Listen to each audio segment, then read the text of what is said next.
These are the things that no one tells you, that you must experience in order to learn. It only hurts the first few times. You scream.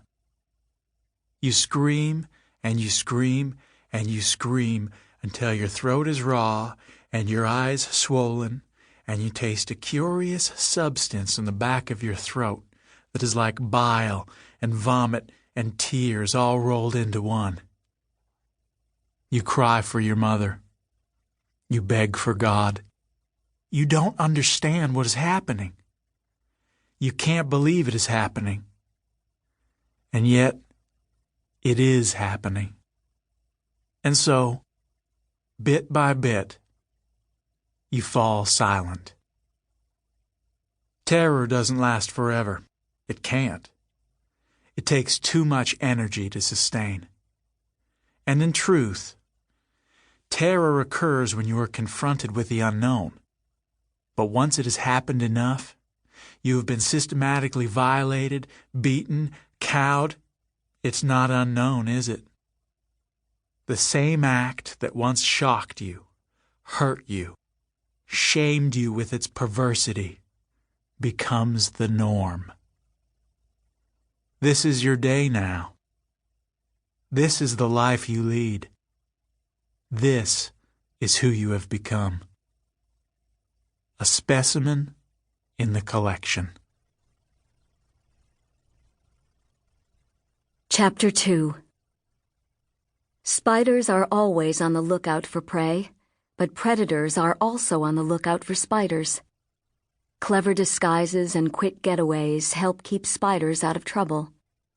From Spiders and Their Kin by Herbert W. and Lorna R. Levi, A Golden Guide, from St. Martin's Press, 2002.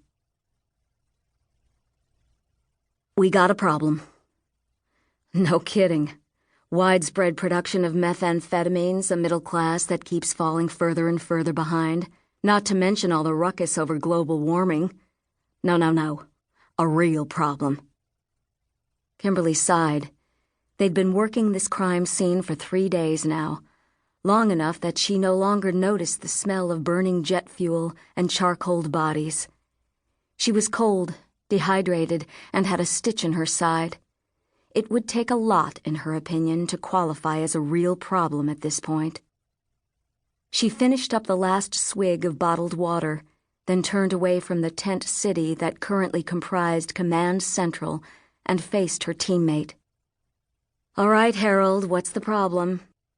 Gotta see it to believe it. Harold didn't wait for her answer, but set off at a half jog, leaving Kimberly no choice but to follow. He trotted along the outside of the crime scene perimeter that surrounded what had once been a bucolic green field, bordered by thick woodlands. Now half the treetops had been sheared off, while the pasture contained a deep, jagged scar of earth that ended in a blackened fuselage, crumpled John Deere tractor, and twisted right wing. As crime scenes went, plane crashes were particularly messy. Sprawling in size, contaminated with biohazards, booby-trapped with jagged bits of metal and shattered glass. The kind of scene that threatened to overwhelm even the most seasoned evidence collector.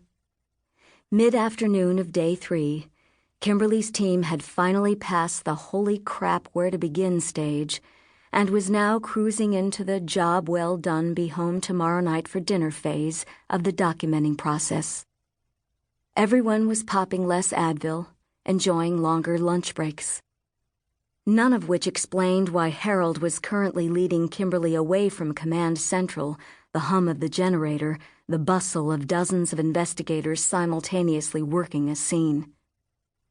Harold continued to lope along a straight line, 50 yards, 100 yards, half a mile down. Harold, what the hell? 5 more minutes, you can do it. Harold increased his pace. Kimberly, never one to cry uncle, gritted her teeth and followed. They hit the end of the crime scene perimeter, and Harold turned right into the small grove of trees that had started the whole mess. the taller ones forming jagged white spikes pricking the overcast winter sky.